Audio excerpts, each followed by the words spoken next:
So the first one will be a keynote by Wolfgang Trunk.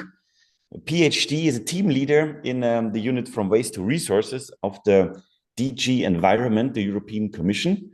In the Commission, in the so-called, or we gave it the name From Waste to Resources. It's the former waste unit.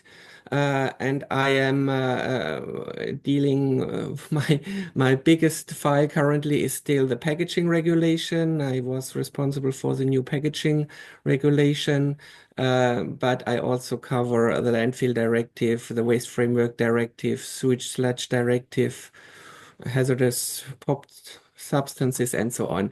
So I have a big portfolio. And today I want to, let's say, give a little bit an insight into what's happening now at the Commission in terms of circular economy, and a very topical um, issue. And then, of course, with a special focus on SRF and incineration of waste.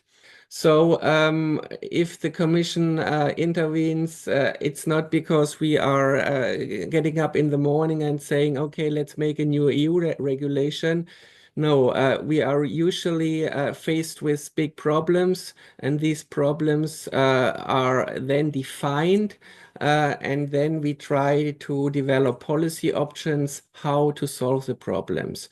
So on the next slide, you will see, well, this is the global well, let's say stream, waste streams, or let's say resource streams, not yet waste.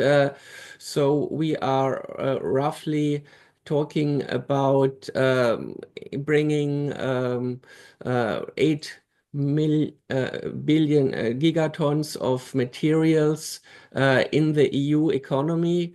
And we this is the 8.16, but less than 12% comes from recycling, and for many, especially critical raw materials, the figure is negligible low.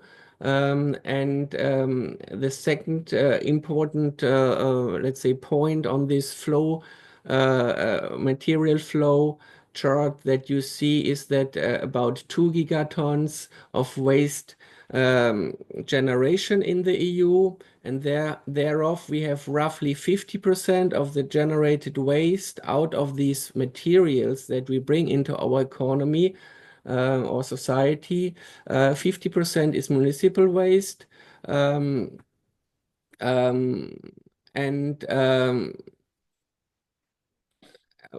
sorry, 50% of the municipal waste is recycled, and 23% is landfill. This is the global EU, or not the EU-wide picture. Of course, we have extreme differences between the member states, and here the problem begins that we have very good performing member states and very bad performing member states, to be direct. And the other important point is that when it comes to plastic, the recycling rate is even below the one for municipal waste, and we are talking about 40%, but we are changing the methodology to make it more accurate, and so this might still be an overestimation, the 40%. And the other in the area of EEEs, electric and electronic equipment, here we have a very already a quite good recycling rate, but only when we have recovered it separately. And here there's the big problem that households are still withholding a lot of these EEEs, storing it, the old mobiles at home, and not bringing it to the collection points. So this is the situation. This is the, let's say we are confronted with a very poor resource efficiency. Only 11 or 12% of the materials going into are going are circular, are going into recycling. Next slide, please.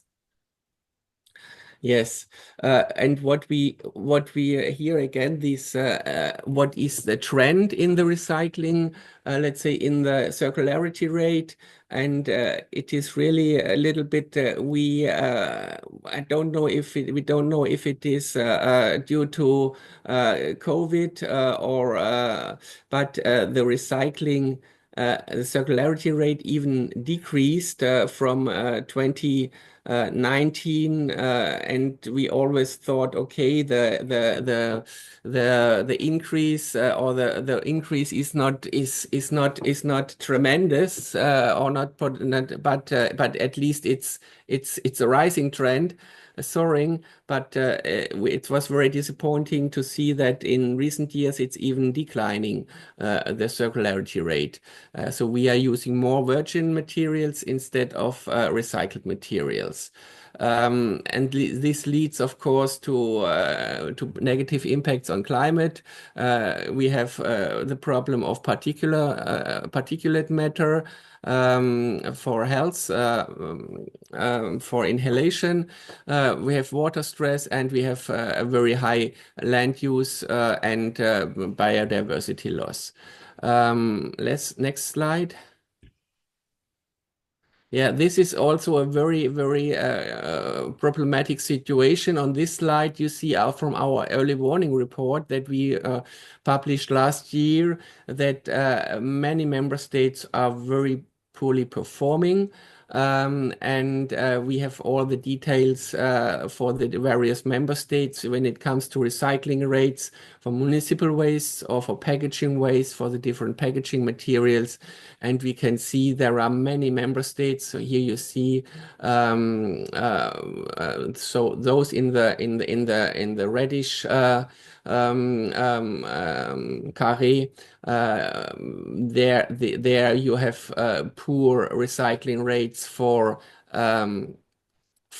municipal waste recycling and for packaging waste recycling. So we have a lot of problems. The majority of the member states, or 18 member states, fail to achieve the targets for given in the regulation, in the directive, and this is very alarming. So we really have to do something to improve circularity. Next slide. Yeah, so this is, as I said, our last year's early warning report. These are the key common recommendations that for bio-waste, we have to expand the capacity to separately collect it. As you know, as of this year, January this year, it is mandatory that member states separately establish separate collection for bio-waste. And the second, but it's not only that, also the treatment of the bio-waste is an issue. That means the logistics and also the capacity for bio-waste treatment are not sufficiently developed, and especially also let's say the future or the future proof or the future kind of bio waste treatment, where we see before a composting step a biogas production that can even be either in CHU or in produced in refined biogas to bring it into the gas grid. This is what we see as the future when it comes to bio waste treatment. So that we have first separately collection, then we have an anaerobic digestion, and then we have the composting of the digestate. So this is what we have for the bio waste. And also in general, it is a matter to have to raise awareness of the citizens. We have to improve the data quality.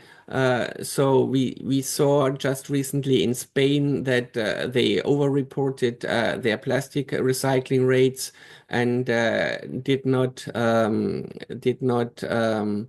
also, many member states do not apply the loss rates over the value chain or over the value chain. So this is also an issue when it comes to the data quality.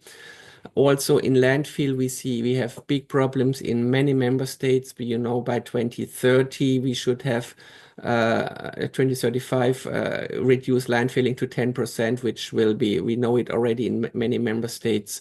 I don't have to name them, a big problem. So there we also have a problem but also incineration is still in the other member states, let's say the easy catch or the low-hanging fruit, and we should do more to have a higher recycling and also a high-quality recycling, not a downcycling. So, and then the last point is that let's say the waste infrastructure, waste management infrastructure, and the whole of the whole value chain is it mentions prevention, collection, sorting, and recycling. There is a national investment needed, and we often see that EU funds would be there, but they are not channeled into the waste management sector. So this is also something where we see when it comes to investment, financial investments, there is a lack. Yeah, so the next point I don't have to spell out here. What have we already? Next slide. Yeah. So what have we already achieved under the von der Leyen one, under the Green Deal? Next slide. Yeah, we have about in the Circular Economy Action Plan that was already the revamped Circular Economy Action Plan. We have altogether 35 actions and new approaches, getting in really concrete measures in many fields, be it the new packaging regulation or other concrete action. We have made a proposal on textile under the Waste Framework Directive, on batteries, on construction and demolition waste. So next slide, in the interest of time.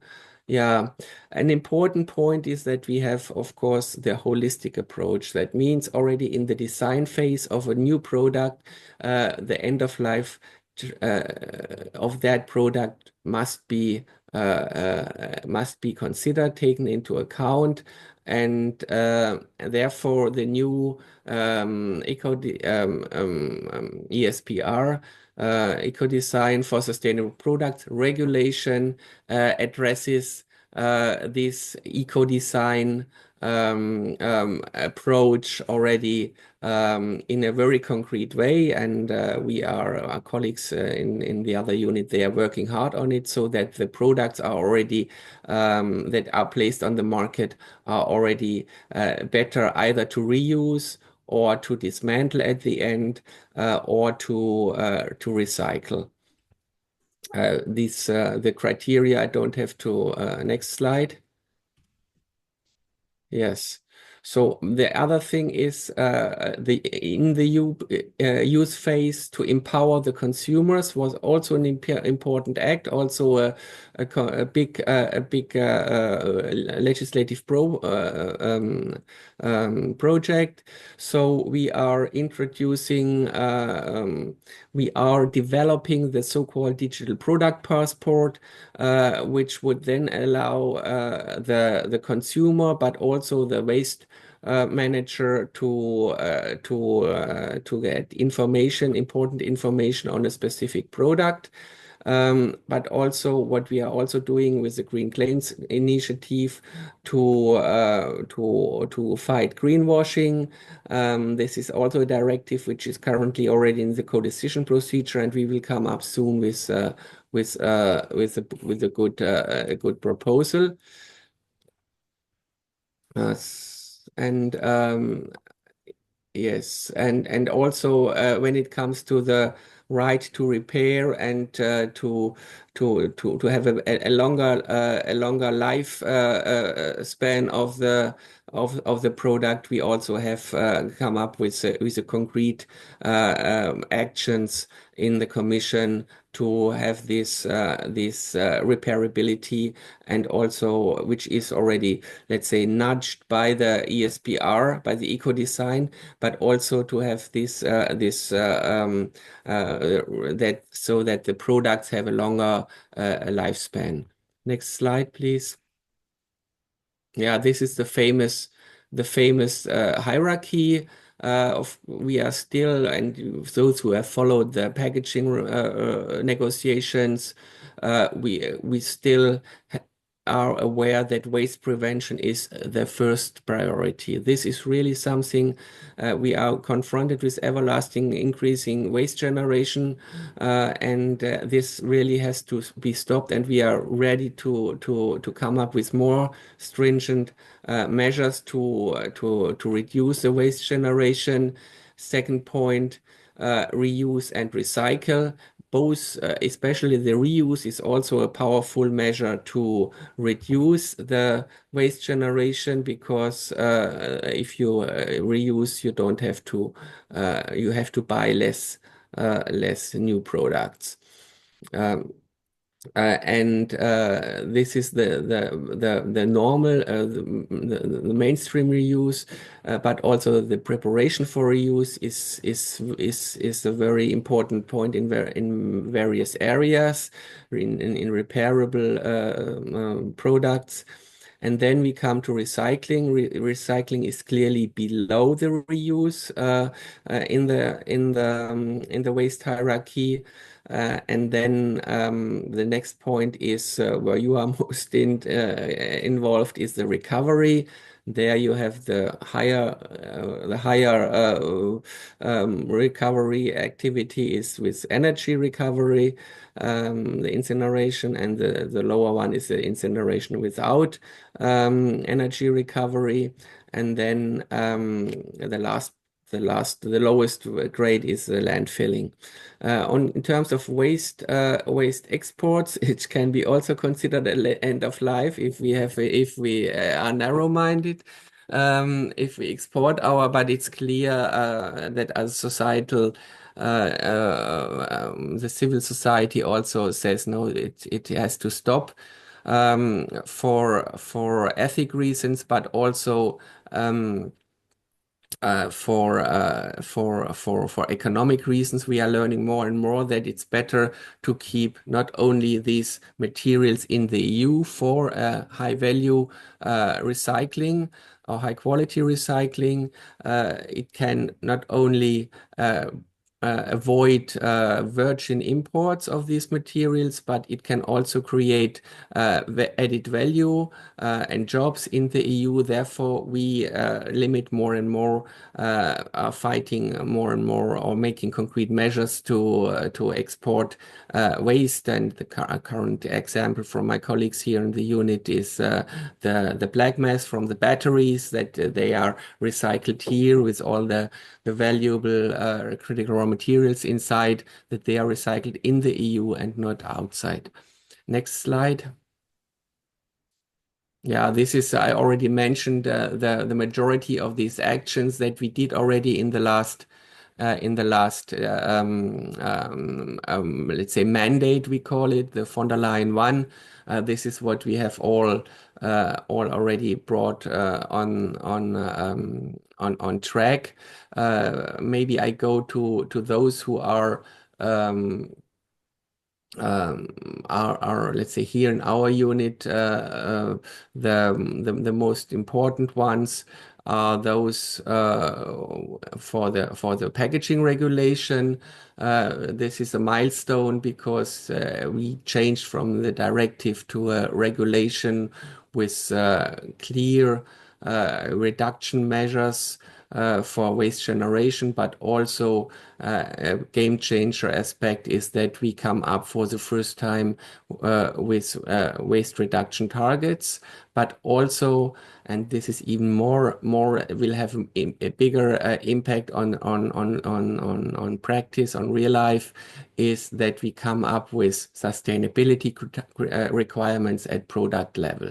So this is really something. So at the operator, so the operator is responsible to ensure a certain reuse target, or the operator is responsible to ensure to guarantee a certain recycled content in the new packaging. Next slide. And now I come to the energy recovery. What is in for your industry, or for the incinerators in the circular economy? Next slide, please.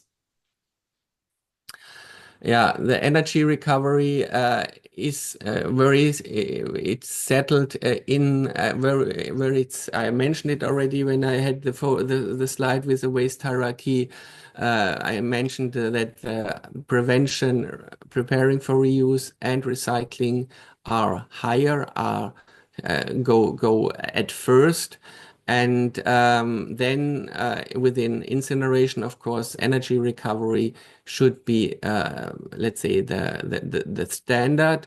And the last point is on this slide is that I mentioned it already, considering that recycling is preferable to recovery.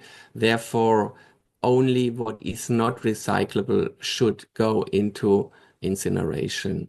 And this is something very difficult, of course. We know that a lot of recyclable waste is still incinerated. Next slide, please. And you might also be aware that there is this famous R1 energy efficiency formula. And we are aware that almost all incinerators jump over this hurdle. So we had already the idea that to increase this the energy efficiency of the incinerators, in order to make them allow them to be called really with energy recovery. Currently, it's not anymore so high on the agenda, or let's say but it's not yet off the table, the idea. But I just want to bring to your attention that it is always a critical thing, that if you're working with such old coefficients or efficiency values, that you have you know better than me what is the technological developments or progress in these areas. So we always have to challenge such old parameters. Next slide. Yes, and now I come to the other big issue when we are talking about incineration. The upcoming packaging waste regulation, we explicitly mention, and this is a clear in the article. It says packaging that complies with design for recycling criteria. That means recyclable packaging shall be collected for recycling. So we establish in the regulation that all packaging must be recyclable, first point, and then we say to be proven by the design for recycling criteria, and then we say this packaging shall be collected for recycling. And secondly, and this is also important, we prohibit the incineration and landfilling of such packaging. But we make some exception, um, and this is the condition is that the recycling is not feasible or does not deliver the best environmental outcome. This is always, as you can imagine, always this undetermined or very, let's say, fluffy wording is to be interpreted in the future by secondary legislation, but it is important to mention that there is this let's say derogation from the prohibition, but this is a little bit just to give you, this is a little bit the template that we will follow in all other in the whole waste legislation. So the packaging regulation in this respect is let's say the pioneer or the front runner on this. Next slide. Yeah. Yes, this is what you know already. The how new incinerators have to be approved or authorized. There is the EID, in the Industrial Emission Directive, which is currently also under revision. And also we have the general Directive 2011/92 on the assessment of the effects of certain public and private projects on the environmental, so the environmental risk assessment. This is well known probably for you when it comes to incinerators. On the next slide. Yes, so we have the so-called taxonomy legislation, also something there we have not included the incinerators with energy recovery into the act, but there is a recital that the bottom ash recovery from non-hazardous waste incineration would be something that we will envisage in the next round of the taxonomy acts. So we will. It is explicitly mentioned there to what extent this can be let's say under the roof of the taxonomy as being positive or eligible for taxonomy. The bottom ash is from non-hazardous waste incineration. And here the question is still a little bit whether there is a benefit if we come to EU-wide end of waste status of bottom ash. This is something very important for the incinerators. We know that up to 30% or even more of the incoming what goes into the incinerator is bottom ash, and we want to, let's say, incentivize also the circularity of this bottom ash. We have the possibility to establish EU-wide end of waste criteria to make these byproducts and to have a better, let's say, market for such byproducts coming out of the incineration. And then the other thing is, if we think about these bottom ash, what are the potential, let's say, the potential raw materials that can be recovered from the bottom ash? There, we are still keen to learn also from the industry. Next slide. I think I'm coming close to the end. Yes, now in the last part of my presentation. Next slide. I just want to have a look into the future. You might have been aware last night, the designated environmental commissioner had her hearing in front of the parliament. What already is sure is the Commission President von der Leyen in her political guidelines already announced a Circular Economy Act. And this Circular Economy Act will be in our unit, and it is also mirrored in the mission letter to the designated environment commissioner. And there is the key of this new Circular Economy Act. And we are not talking anymore about circular economy communication or something. This will be a legal act. It is a logic step after all these communications. So we will come up with the act to create the market, to improve the market for secondary raw materials, and a single market for waste. On the example of the bottom ash, I already mentioned you. We are currently in our unit or in our directorate, we are currently